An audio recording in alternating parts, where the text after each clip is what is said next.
Você gostaria de viajar no tempo? Será que um dia o sol vai apagar? E o que a ciência tem a ver com tudo isso? O jornalista Ulisses Capozoli, editor da Scientific American Brasil, esteve no Instituto de Física da USP de São Carlos e a gente conversou com ele sobre isso e muito mais. Só que foi tanta coisa que veremos em 2 programas. E a primeira parte você acompanha no De Cara com Feras, que começa agora.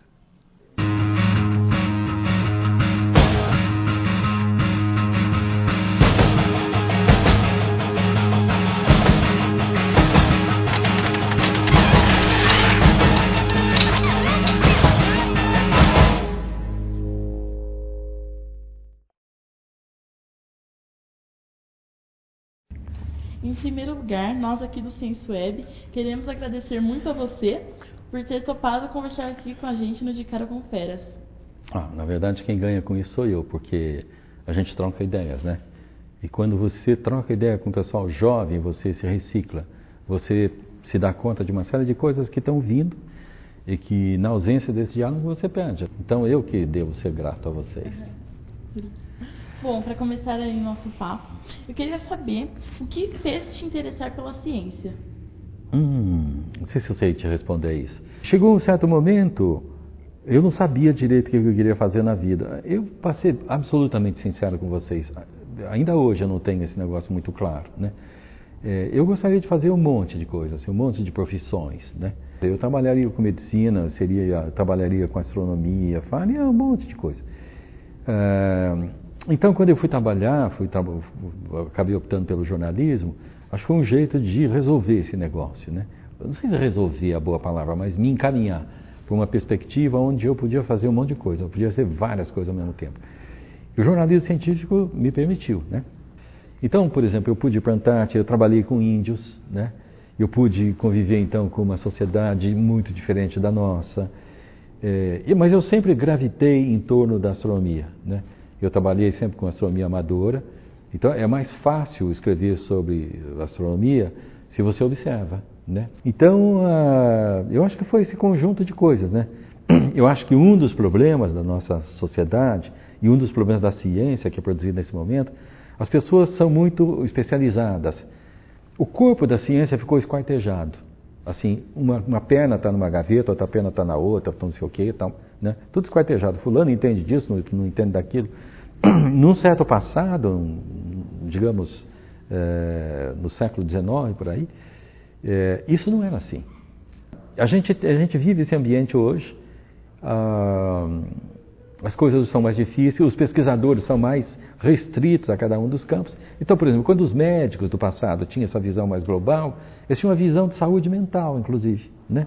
Então, você veja, essa visão de ciência no passado era uma coisa mais ampla, mais interessante. Hoje é muito esquartejada, muito dividida, muito compartimentada. Acho que a gente precisa resgatar um pouco isso. A sua vida inteira foi dedicada à divulgação da ciência ou de início o senhor teve outros interesses? Olha, eu comecei no jornalismo trabalhando com jornalismo econômico, né? Eu escrevi sobre economia. Na verdade, eu escrevia sobre... eu tinha 3 setores que eu trabalhava, né, quando eu comecei no jornalismo. Eu conversava com os economistas, então eu cobria a área teórica. O que os economistas acham disso, daquilo. E eu cobria também a área agrícola, que era a relação do campo, da natureza, né? E eu cobria jornalismo sindical, que era onde tinha batalhas políticas e sociais e tal, né? Então, eram áreas bem interessantes. E eu fui estudar economia, porque eu achava que eu tinha que fazer direito, né? Estudar, legal e tal. E eu tinha uma moto, eu ia para a universidade de manhãzinha, e um dia eu estava assistindo uma aula, começava bem cedo lá na FEA, lá na USP, e aí um professor estava falando sobre renda marginal, não sei o quê, e disse a seguinte frase, um exemplo: você está com sede, aí você toma um copo d'água, mata 80% da sua sede, e blá blá blá blá blá blá blá blá blá. E falei, eu acordo cedo todo dia para vir conversar esse papo furado, não? Desisti do curso de economia. Falei, não vou estudar economia, eu abandonei o curso. Em 83 foi lançado um satélite, chamava AIRAS, um satélite europeu. Infrared Astronomical Satellite, satélite astronômico do infravermelho. Esse satélite ele foi calibrado numa estrela bem brilhante, que é a estrela que é alfa de Lira, uma estrela que se chama Vega. E quando ele estava sendo calibrado, eles descobriram um sistema planetário em formação em torno de Vega. Tinha ali uma nuvem enorme de poeira, de gases, então um feto planetário, né? A gente sabe hoje que tem isso muito no céu. E eu me lembro que um colega que era físico escreveu um artigo sobre isso, né? E um artigo muito pessimista, muito não sei o quê. Eu tinha interesse em astronomia, eu tinha muitos livros, eu trabalhava na Folha, e eu falei, escuta, eu posso escrever um artigo em outra direção, um artigo não é mais otimista, mas mais promissor. Eu escrevi esse artigo, no dia seguinte os meus colegas ficaram bem intrigados, falaram, poxa, Ulisses, eu não sabia que você mexia com isso. Eu falei, não é que eu mexo com isso, eu gostava, interessado, tinha informação. E a partir daí, na verdade, eu resolvi trabalhar com jornalismo científico. Jornalismo científico permite que você leve para a sociedade visões mais promissoras das coisas. Bom, o que você leva do passado como jornalista econômico e o que você faz como jornalista científico? Olha, eu vou te dizer uma coisa. Eu acho que a minha preocupação quando eu trabalhava jornalismo econômico era dar um tratamento humanizado para a economia, né? Como é que a riqueza é distribuída, né? Como é que você pode produzir desenvolvimento social no sentido de eliminar a pobreza, a miséria, a desigualdade no conjunto da sociedade. Essa sempre foi a minha preocupação, por uma razão. A minha família é uma família anarquista, né? Você sabe, os anarquistas têm uma fama muito ruim aqui no Brasil, porque o pessoal fala do anarquismo sem saber o que é, né? Os anarquistas defendem uma coisa que eles chamam de ação imediata, que é o seguinte: quando tem um problema, você resolve, né? E os anarquistas, quando eles recusam o governo, eles recusam a transferir o poder para o governo. E eu acabei influenciado por isso, assim, essas preocupações com a vida social, né? E isso é uma coisa do jornalismo econômico. No jornalismo científico talvez seja até mais, né? Quando você faz divulgação de ciência, você passa para as pessoas um conjunto de informação que você retira, por exemplo, de um pesquisador científico, mas não é que você faz um relatório daquilo que ele falou para você. Ele te passa um conjunto, você retira dele um conjunto de informações, você elabora essas informações de forma que as pessoas possam entender mais claramente, né? E você passa isso para o conjunto da sociedade. Esse acidente que aconteceu no Japão, não? Um acidente natural no primeiro momento, um sismo que provocou um tsunami que afetou as usinas nucleares, né? A gente pode dividir essa questão em duas partes. Primeiro, o chamado acidente natural, o sismo e o tsunami. As pessoas ficam horrorizadas, com razão, com um sismo, com um tremor de terra, e acham que isso pode ser uma coisa que o mundo está ficando muito difícil de viver mesmo, porque tem isso, e tem aquele outro, tem não sei o que, não sei o que. Olha, um sismo, um tremor de terra só acontece porque a Terra está geologicamente viva. O coração da Terra é líquido e tem uma parte sólida no meio. O fato do coração da Terra, do centro da Terra ser líquido, ser do jeito que é, produz transferência de energia e produz o movimento das placas tectônicas, não? A superfície da Terra está quebrada em várias partes, como se fosse um ovo cozido com a casca quebrada, entendeu? Essas placas, vocês sabem disso, está tudo em movimento uma com relação às outras. Às vezes elas fazem isso, criam montanhas. O fato da Terra estar geologicamente viva significa o seguinte: ela tem, por exemplo, um campo magnético. O campo magnético nos protege de radiação letal que vem do Sol. O campo magnético protege a atmosfera para que o vento solar, uma chuva de partículas que vem do Sol, impede que esse vento solar retire a atmosfera da Terra. A atmosfera é fundamental para a gente respirar, não?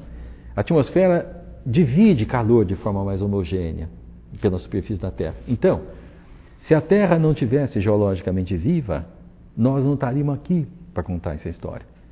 O custo da Terra estar geologicamente viva são sismos e tremores. A segunda parte, que é a questão da energia nuclear, as usinas só sofreram o dano que sofreram porque elas estavam operando além do tempo, elas tinham problemas de manutenção e elas são de uma geração antiga.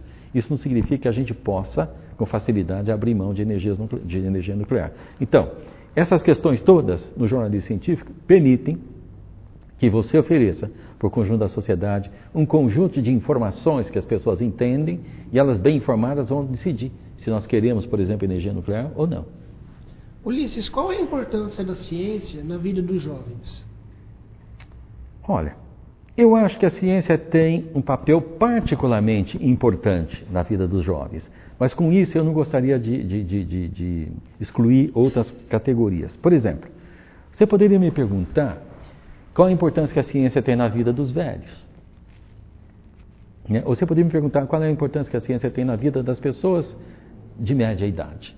Vamos começar pelos jovens, como você está falando, como você perguntou. A ciência, vista como quase como um jogo lúdico, de entendimento das coisas, de criação, de recriação, acena para você com uma perspectiva profissional e acena para você com uma visão maravilhosa do mundo, né?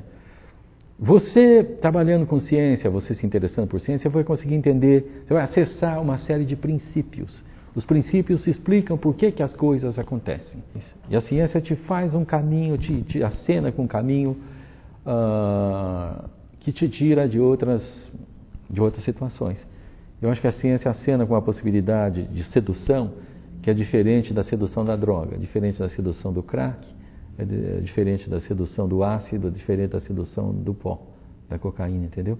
Então, eu acho que tem um monte de coisa que vale a pena explorar e falar, putz, não, eu vou ser isso, eu vou ser aquilo. Ulisses, qual a diferença entre um jornalista científico e um pesquisador? Bom, um pesquisador científico, né? São coisas muito diferentes, né? Um pesquisador científico utiliza o chamado método científico, ou seja, um determinado procedimento. Ele vai, por exemplo, sob a orientação de um pesquisador fazer o mestrado, o doutorado, tal. Ele fez o doutorado em uma determinada área. Ele é um pesquisador, é um produtor de conhecimento. Então, o pesquisador faz um tipo de trabalho que se chama produção primária de conhecimento, a produção primária. Mas você, como jornalista científico, você também produz informação primária, que você pega aquele conjunto de informações e relabora completamente e passa isso para a sociedade. A sociedade toma conhecimento disso e vai mudando de mentalidade, né? Então, são, digamos, especializações completamente diferentes. São áreas distintas de produzir informação primária, entendeu? Como você disse, o jornalista científico ele elabora um novo texto para passar para a sociedade. A sociedade ela não entende muito da ciência e até por isso não se interessam por ela. Qual a maneira específica de transformar esse texto e passar para a sociedade de forma que as interesse? Não é que você reelabora o texto, você se apropria da informação e organiza ela de forma que as pessoas possam não só entender, mas que você possa seduzir as pessoas. As pessoas têm curiosidades naturais, elas querem saber as coisas. As pessoas, por que as pessoas querem saber isso? Porque as pessoas são humanas. E uma das características dos humanos é fazer pergunta, né? Você sabe que as pessoas vão para o alto das montanhas, escalar as montanhas, e muita gente morre fazendo escalada do Everest e tudo mais, não? E você fala, escuta, mas fazer o que no Everest? Arriscar a vida subindo lá é o prazer de subir. É encontrar o seu limite, é fazer novas descobertas. As pessoas vão para as profundezas do mar. Fazer o quê? Pergunta. As pessoas trabalham na cosmologia para saber como é que vai ser o futuro do universo daqui a bilhões de anos. Por quê? Porque os humanos fazem perguntas. Isso é uma característica humana. A gente faz pergunta. A gente pergunta tudo. O que é, como é que é, quando é, né? Então, a gente precisa atender. Você oferecer para o conjunto da sociedade respostas a essas perguntas é você trabalhar no sentido da humanização, da gente ser mais sensível, entender melhor o mundo que a gente vive, o universo que a gente vive, entender o nosso universo. O que nós estamos fazendo aqui? O que vai acontecer com a gente? De onde a gente veio? De onde a gente veio? Olha debaixo de uma noite estrelada e você vai ver, você vai perguntar para você, mas espera, de onde a gente veio? Para onde a gente vai? Sabe?